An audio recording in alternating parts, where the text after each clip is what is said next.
Menguap adalah proses alami di mana saluran nafas dan mulut terbuka untuk menghirup udara dalam-dalam.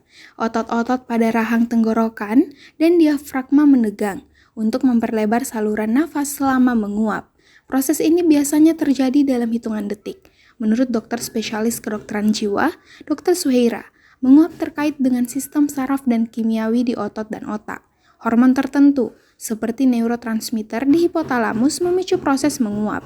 Ia juga menjelaskan bahwa menguap dapat disebabkan oleh kedekatan emosional. Di sini menguap dianggap menular.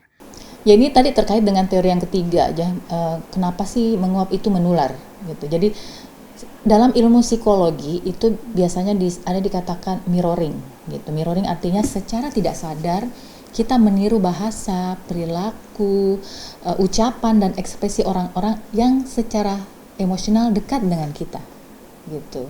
Jadi ilmu psikologi itu menganggap bahwa ini adalah cara nonverbal untuk menunjukkan kita punya empati.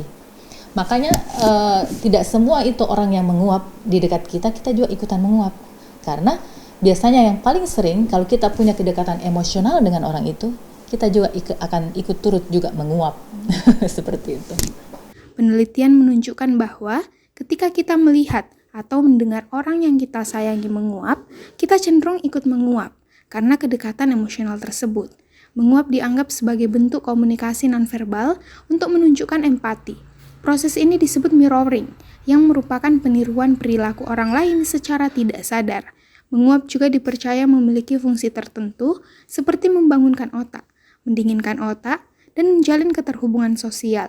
Dr. Suheira menjelaskan bahwa menguap adalah respon otomatis yang berkaitan dengan peningkatan konsentrasi dan relaksasi.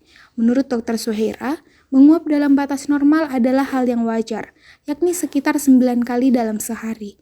Namun, bila menguap terjadi lebih dari 20 kali dalam sehari, bisa menandakan kondisi kelelahan berlebihan atau masalah kesehatan lain, seperti hipersomnia atau narkolepsi.